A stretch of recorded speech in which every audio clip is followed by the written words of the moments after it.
நீ நான் காதல் சீரியல்ல இனிய எபிசோட்ல என்ன நடந்திருக்கு அப்படிங்கிறத பார்க்கலாம். இப்ப அபிய பொண்ணு பார்க்கறதுக்காக விக்னேஷ் வீட்லேருந்து வந்திருந்தாங்க இல்லையா?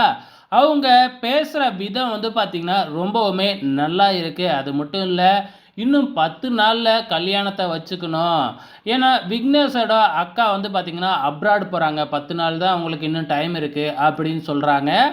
ஆரம்பத்தில வந்து 10 நாளா அதெல்லாம் முடியவே முடியாது. அவசரப்பட்டுலாம் கல்யாணம் பண்ண முடியாது. ஏற்கனவே அவசர அவசரமா அபிக்கு கல்யாணம் ஏற்பாடு பண்ணி தான், அது எதிர்பாராத விதமா நின்னு போச்சு. இப்பயும் அதே மாதிரினா எப்படி? அப்படிங்கிற மாதிரி சொல்றாங்க.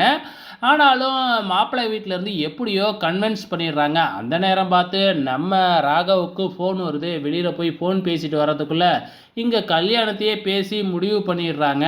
இத கேட்ட உடனே ராகவுக்கு பயங்கர இன்ப அதிர்ச்சியா இருக்கு. ஸோ, அதுக்கப்புறம் கிளம்பும்போது நம்ம ராகவ் சாவி எடுக்கிறேன் அப்படிங்கிற பேர்ல தனியா அபிகிட்ட வந்து கல்யாணமே வேணாம் அப்படின்னு சொன்னேன்.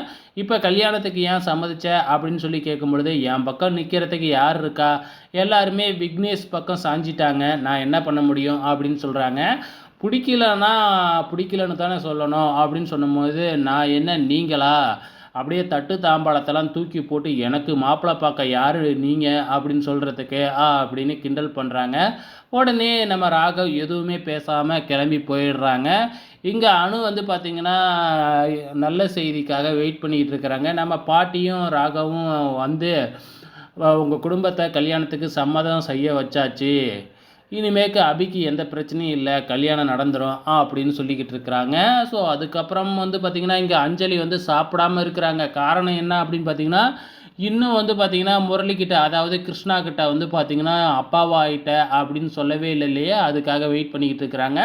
கடைசியா ஒரு வழியா முரளிய காமிக்கிறாங்க. சுந்தரி போய் மீட் பண்ணி, நடந்த உண்மைய எல்லாமே சொல்லிடுறாங்க. இந்த மாதிரி நீ அப்பாவாயிட்ட, அது மட்டும் இல்ல அபிக்கு கல்யாணமும் நடக்கப் போகுது அப்படிங்கிற உண்மைய சொல்லிக்கிட்டு இருக்கிறாங்க.